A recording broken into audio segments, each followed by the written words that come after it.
Hello students, I hope you all are fine. So students, आज हम basics of accounting का second lecture start करने जा रहे हैं। ये एक्चुअली फर्स्ट लेक्चर ही की कंटिन्यूटी है जिसमें हम बेसिक टर्म्स को जो है वो डिस्कस करेंगे।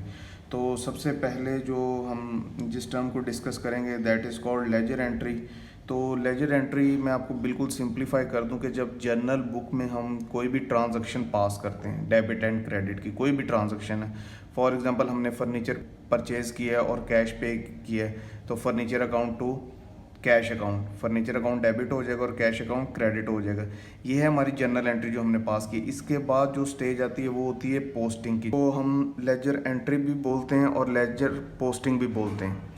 तो पोस्टिंग का मतलब क्या है, जैसे देखें लेटर पोस्ट करते हैं ना, from one place to another place, यानी कि एक जगह से लेटर पोस्ट करते हैं दूसरी जगह। इसी तरह जर्नल एक बुक है जहाँ ट्रांजैक्शन पास की और ट्रांजैक्शन पोस्ट होगी कहाँ, उसको लेजर में पोस्ट कर दिया, तो उसको पोस्टिंग कहते हैं। इसीलिए मैंने आपको कहा है कि इसको लेजर एंट्री और लेजर पोस्टिंग सेम चीज़ है, सेम टर्म्स हैं, ठीक है। तो सबसे पहले जर्नल एंट्री पास करेंगे और उसके बाद उसकी पोस्टिंग कर देंगे जर्नल लेजर में। तो सिंपल है, बिल्कुल सिंपल है। तो इसकी जो है ना डेफिनेशन देख लेते हैं ताकि आपको और अच्छे तरीके से समझ में आ जाए। Recording a transaction from journal to the concern accounts in ledger is called ledger entry. It is also known as ledger posting, ठीक है। ये है डेफिनेशन। अब मैंने आपके लिए एक एग्जांपल भी क्रिएट की है ताकि आपको इस कॉन्सेप्ट में बिल्कुल कन्फ्यूजन ना रहे। तो ये देख लेते हैं, जैसे ये फॉर एग्जांपल देखें कि ये जर्नल बुक है, तो ये इसका परफॉर्मा जो है ना वो मैंने क्रिएट किया है। इसमें देख लेते हैं, ये फर्स्ट कॉलम में डेट इंटर करेंगे, उसके बाद पर्टिकुलर्स आएंगे या डिस्क्रिप्शन आप कह सकते हैं, और उसके बाद लेजर फोलियो होगा हमारे पास, डेबिट एंड क्रेडिट कॉलम होंगे। तो डेट इंटर करनी है जिस डेट पे वो ट्रांजैक्शन अकर हुई है, उसके बाद उसकी डिस्क्रिप्शन ऐड करनी है कि फॉर एग्जांपल मशीन परचेज़ की है, फर्नीचर परचेज़ किया, कैश के अगेंस्ट किया है, थ्रू बैंक किया है, क्रेडिट पे कोई ट्रांजैक्शन की है, कोई मशीनरी क्रेडिट पे परचेज़ की है, तो उसकी डिस्क्रिप्शन इधर हम जो है ना वो इंटर करेंगे। उसके बाद लेजर फोलियो, लेजर फोलियो का मतलब है लेजर नंबर, जिस लेजर में वो एंट्री पोस्ट होगी, जर्नल एंट्री जिस लेजर में पोस्ट होगी उसका हम इधर जो है वो लेजर नंबर इंटर करेंगे। वो मैं आपको बताऊंगा अभी, वो लेजर जो है ना वो एक परफॉर्मा भी मैंने क्रिएट किया, तो वो भी मैं आपको समझा दूंगा। उसके बाद डेबिट अमाउंट इधर इनपुट कर देंगे और क्रेडिट अमाउंट इधर इंटर कर देंगे। जैसे फॉर एग्जांपल एक एग्जांपल ले लेते हैं।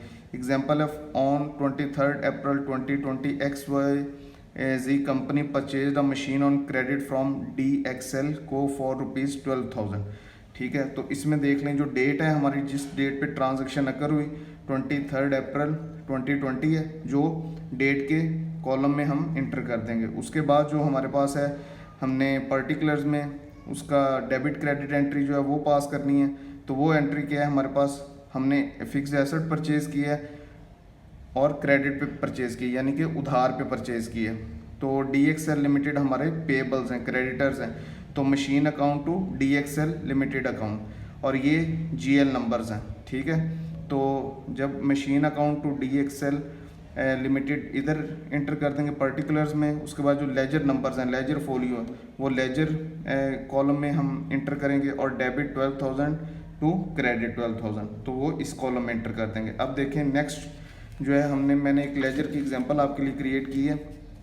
सिंगल एंट्री इसलिए मैंने क्रिएट की है, इसकी बेस पे मैंने जर्नल एक बुक मेंटेन की है और लेजर 2 मेंटेन किए, ताकि with in a short time period हम इसको कवर कर सकें। जब फर्दर हम नेक्स्ट लेक्चर्स में GL अकाउंट को और जर्नल एंट्रीज़ को और फ्लो ऑफ ट्रांजैक्शंस को जो है ना वो स्टडी करेंगे, तो उसमें इसके बारे में डिटेल एग्जांपल्स मैं आपको दूंगा।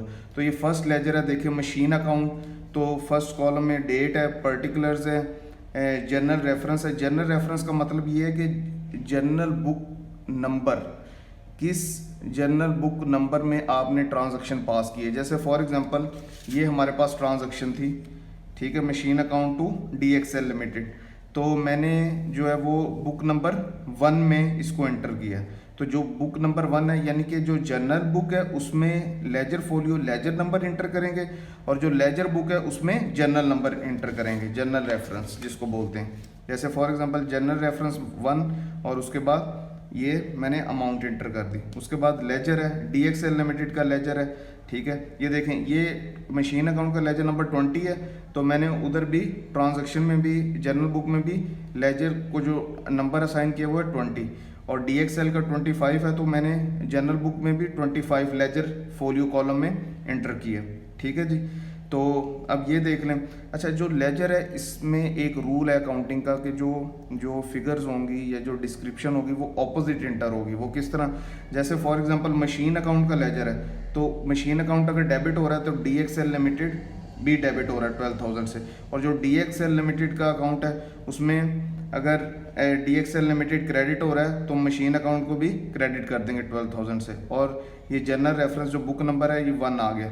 फॉर एग्जांपल बुक ज़्यादा बुक्स हैं, जनरल बुक्स ज़्यादा हैं, तो उसमें बुक नंबर 2, 3, 4 जो भी वो जनरल रेफरेंस होगा, जनरल बुक नंबर होगा, वो इधर इंटर कर देंगे।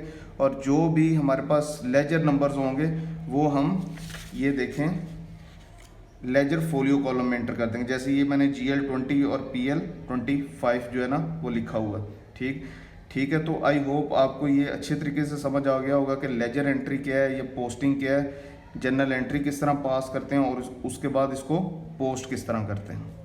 सेकंड टर्म जो है हमारे पास that is called double entry system, इसको डुअल एंट्री सिस्टम भी बोलते हैं। तो इसका मतलब ये है कि every transaction has 2 effects with an equal amount, ठीक है। इसकी एग्जांपल देख लेते हैं। जैसे देखें, ये मैंने आपको एक जनरल एंट्री पास करके बताई थी, machine account to DXL limited account.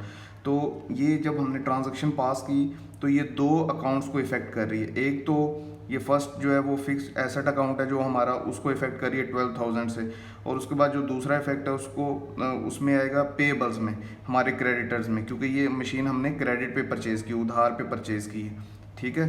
तो डुअल एंट्री सिस्टम ही बेसिकली ये है कि every transaction has 2 effects, her transaction के 2 इफेक्ट्स होंगे विद एन इक्वल अमाउंट। तो ये तो एक ट्रांजैक्शन है। फॉर एग्जांपल कोई और ट्रांजैक्शन है कि हमने फर्नीचर परचेज़ किया है और कैश पे परचेज़ किया है, तो फर्नीचर अकाउंट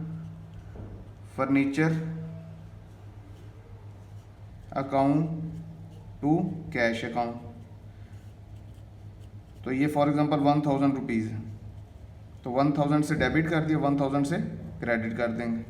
तो देखें 2 अकाउंट को जो है ये इफेक्ट करेगा। फर्नीचर अकाउंट है जो हमारे नॉन करंट एसेट्स हैं, फिक्स्ड एसेट्स हैं, वो इंक्रीज हो जाएंगे, और जो कैश है हमारा वो डिक्रीज हो जाएगा क्योंकि कैश में पेमेंट कर रहे हैं, ठीक है। और भी कोई ट्रांजैक्शन पास कर लेते हैं, जैसे फॉर एग्जांपल कोई मशीनरी परचेज की है, ठीक है, और थ्रू बैंक उसको पेमेंट की है, तो मशीनरी अकाउंट जो है आपके पास, मशीनरी अकाउंट जो है वो आपके पास डेबिट हो जाएगा 2,000 से।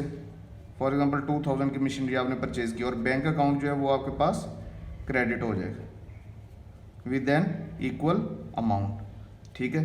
तो ये है जी डबल एंट्री सिस्टम। कोई एसेट इंक्रीज और डिक्रीज कब होता है और उसको डेबिट और क्रेडिट क्यों करते हैं, कोई भी लाइबिलिटी जब इंक्रीज होती है उसको क्रेडिट क्यों करते हैं, और जब वो रिवर्स होती है, जब पे करते हैं तो उसको डेबिट क्यों करते हैं, ये सारा हम जो फ्लो ऑफ ट्रांजैक्शंस हैं उसमें बिल्कुल डिटेल में सीखेंगे विद सिंपल एग्जांपल्स, ठीक है। तो आपने इसमें जो है वो परेशान नहीं होना।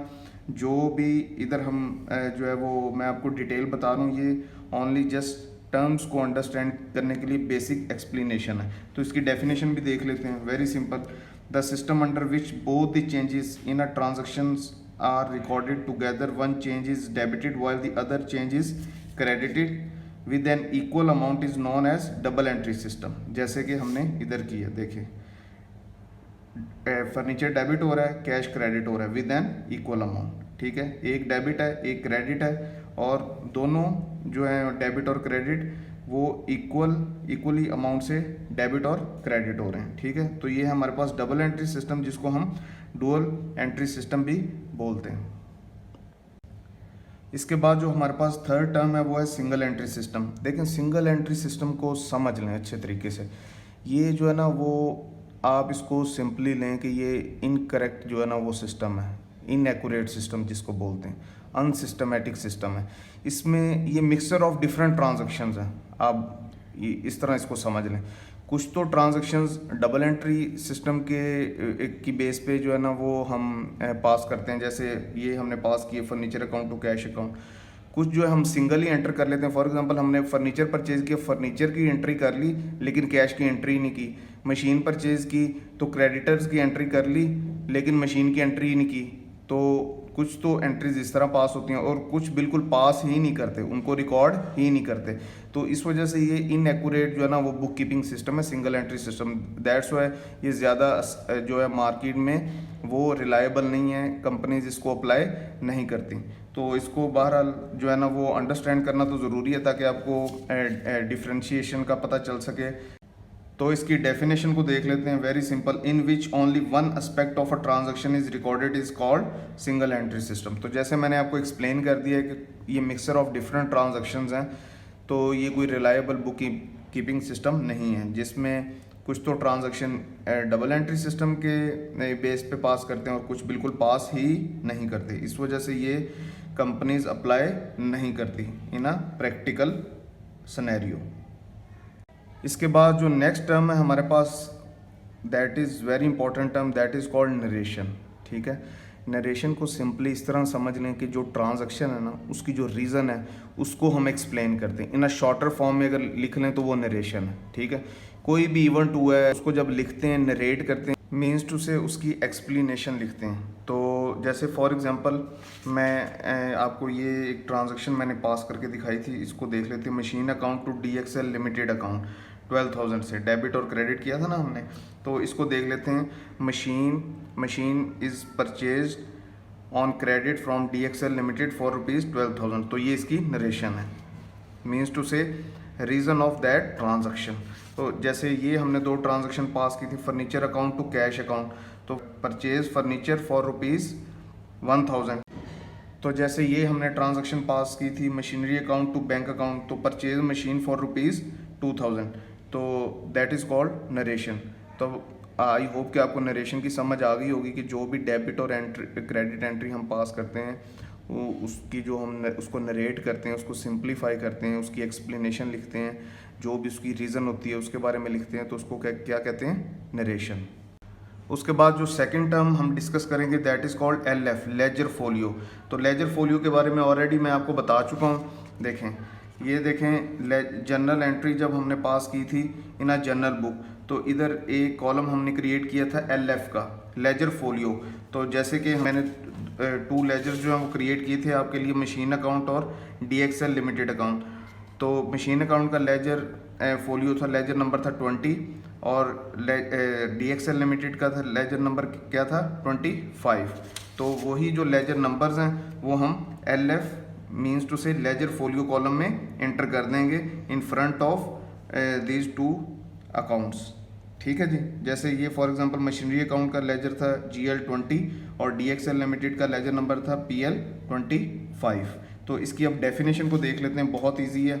जैसे फॉर एग्जांपल ये है, the page numbers of ledger where the 2 concern accounts have been posted are written in this column against the name of each account. तो उसको क्या बोलते हैं हम, लेजर फोलियो।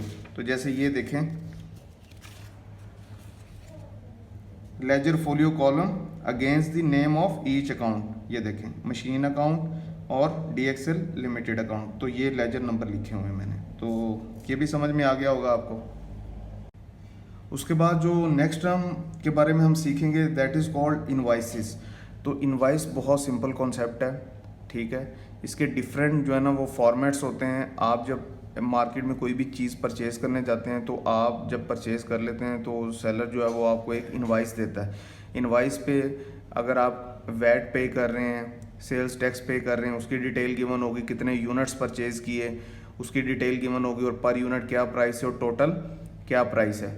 तो उसको हम क्या कहते हैं, इनवाइस, सिंपली। ठीक है, तो इनवाइस की डेफिनेशन देख लेते हैं। Purchases and sales begin with the documents known as invoices and purchase returns and sales returns are acknowledged by a credit note. देखें, इनवाइस की तो आपको समझ में आ गई, लेकिन जब सेल और परचेज रिटर्न्स होती हैं, ठीक है, तो उसके बाद जो बायर्स हैं या जो सेलर्स हैं वो एक डॉक्यूमेंट क्रिएट करते हैं, ठीक है, which is called debit note और क्रेडिट नोट। अब डेबिट और क्रेडिट नोट क्या है वो नेक्स्ट लेक्चर में भी हम टर्म्स को ही डिस्कस करेंगे, उसमें मैं आपको इसके बारे में डिटेल में बताऊंगा।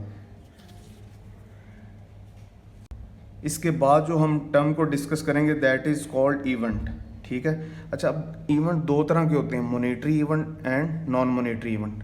मॉनेटरी इवेंट का मतलब ये है कि जिसमें पैसा इन्वॉल्व हो, कोई भी ट्रांजैक्शन हो, जैसे आपने कोई कार परचेज की तो उसके अगेंस्ट कैश पे किया तो वो मॉनेटरी इवेंट है।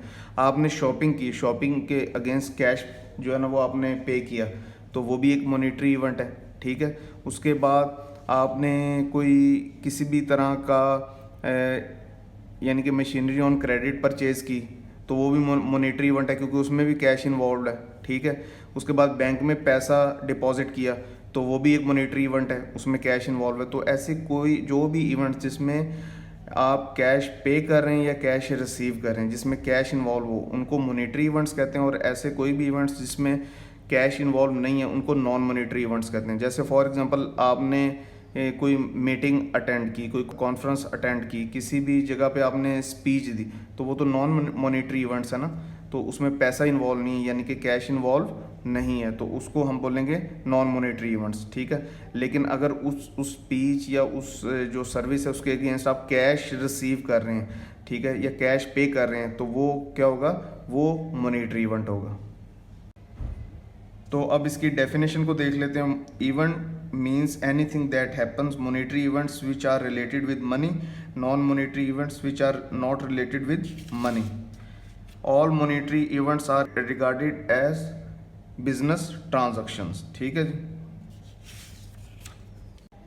इसके बाद जिस टर्म को हम डिस्कस करेंगे दैट इज़ मैचिंग कॉन्सेप्ट। तो इस टर्म को अच्छे तरीके से समझ लें, क्योंकि throughout the accounting subject और throughout the financial reporting subject इस टर्म को हम बार बार यूज़ करने वाले हैं। यूज़ करने से मुराद ये कि इसकी एप्लीकेशन करने वाले हैं, ठीक है। जैसे फॉर एग्जांपल मैंने आपको लास्ट जो है वो लेक्चर में भी बताया था कि रेवेन्यूज़ क्या होते हैं, एक्सपेंसेस क्या होते हैं। हम एक इनकम स्टेटमेंट जो है ना वो क्रिएट कर रहे हैं। फॉर एग्जांपल इनकम अर्न कर रहे हैं हम करंट ईयर में फॉर एग्जांपल 2020 में हमने इनकम अर्न की इन द ईयर 2020। वो इन रेवेन्यू को अर्न करने के लिए, वो पैसे को कमाने के लिए जो जो हमने एक्सपेंसेस किए हैं, ठीक है, उसको उसी रेवेन्यू के अगेंस्ट हम एडजस्ट करेंगे उसी साल में। उसको कहते हैं मैचिंग कॉन्सेप्ट, यानी कि मैच करना है आपने, मैच करना है exactly same to same match. इससे मुराद ये नहीं कि एग्जैक्टली सेम टू सेम उसको मैच करें। मैचिंग से मतलब ये है कि जो पैसा, जो रेवेन्यू आपने उस साल में अर्न किया 2020 में, उसके अगेंस्ट वो पैसा कमाने के लिए, वो रेवेन्यू कमाने के लिए जो जो आपने एक्सपेंसेस किए, ठीक है, वो उसी रेवेन्यू के अगेंस्ट ही एडजस्ट होने चाहिए। फॉर एग्जांपल हमने 2020 में हमने रेवेन्यूज़ जो हैं वो जनरेट किए 10,000 रुपीज़ के, 10,000 रुपीज़ के। अब ये जो 10,000 रुपीज़ हैं, ये रेवेन्यू जनरेट करने के लिए हमने जो एक्सपेंसेस इनकर किए हैं वो कितने के किए हैं, फॉर एग्जांपल 5,000 के। तो ये जो हमारा नेट प्रॉफिट है, ठीक है, ये फॉर एग्जांपल हमारे पास आ जाएगा 5,000।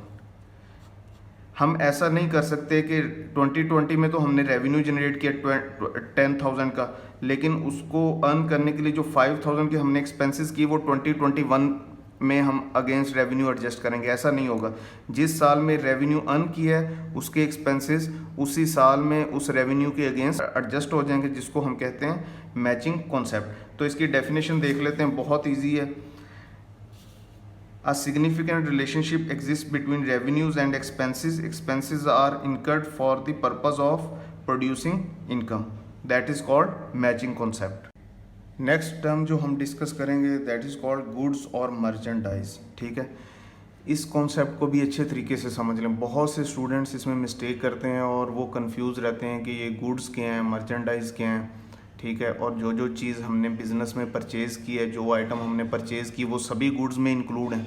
तो ऐसा नहीं है, इसको समझ लें।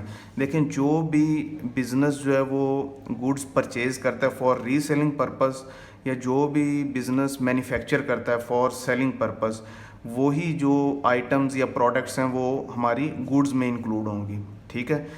इसके अलावा कोई भी आइटम है वो हमारी गुड्स में इंक्लूड नहीं होंगी। गुड्स वही आइटम्स हैं, वही कैटेगरीज़ की आइटम हैं जो बिज़नेस जो है वो सेल करने के लिए या तो परचेज़ करता है या मैन्युफैक्चर करता है। फॉर एग्जांपल एक क्लॉथ मैन्युफैक्चरर है जो क्लॉथ सेल करता है, ठीक है, तो उसकी जो मेन गुड्स है वो है क्लॉथ, ठीक है। लेकिन अगर वो एक कार परचेज करता है अपने बिजनेस के यूज़ के लिए, ठीक है, तो वो गुड्स में इंक्लूड नहीं होंगी, क्योंकि वो कार तो बिजनेस यूज़ के लिए ले रहा है, वो सेलिंग पर्पस के लिए तो नहीं ले रहा, ठीक है। ऐसे ही फॉर एग्जांपल वो फर्नीचर परचेज कर रहा है ऑफिस के लिए, तो उसका जो मेन गुड है वो तो क्लोथ है, क्लोथ सेलिंग है। तो जो फर्नीचर परचेज कर रहा है ऑफिस यूज़ के लिए, वो तो उसकी गुड्स में इंक्लूड नहीं है। इसलिए जब इनकम स्टेटमेंट में आप देखेंगे हम लिखते हैं कॉस्ट ऑफ गुड्स सोल्ड, तो वो गुड्स की जो टर्म है, जो वर्ड है, वो इसीलिए यूज़ किया जाता है कि जो कंपनी मेन प्रोडक्ट है जो वो मैन्युफैक्चर कर रही है, किसके लिए, या परचेज कर रही है सेलिंग पर्पस के लिए, ठीक है। तो इस तरह फॉर एग्जांपल कुछ और एग्जांपल्स ले लेते हैं। वॉच मैन्युफैक्चरर है, ठीक है, जो वॉचेस मैन्युफैक्चर करते हैं, तो उनकी जो मेन गुड्स हैं जो सेलिंग पर्पस के लिए हैं वो तो वॉचेस हैं।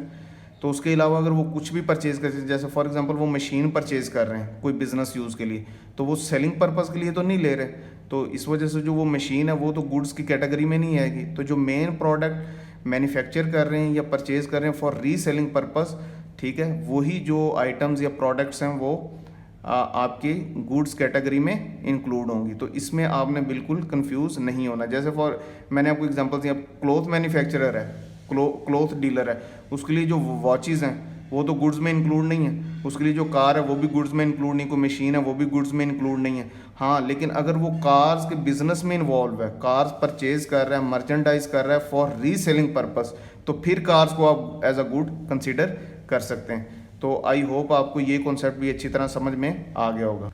तो अब इसकी डेफिनेशन को देख लेते हैं, बहुत सिंपल है। In accounting the word goods has special meaning, जैसे मैंने आपको बताया, it refers to something which has been purchase for reselling purpose और anything which has been manufactured for selling purposes.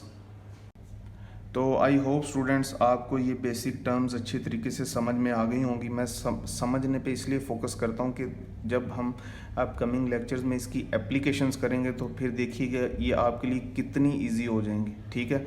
जो कॉम्प्लेक्स प्रॉब्लम्स हैं उनमें हम इन टर्म्स की एप्लीकेशन करेंगे। तो see you for the next time, take care of your self, bye.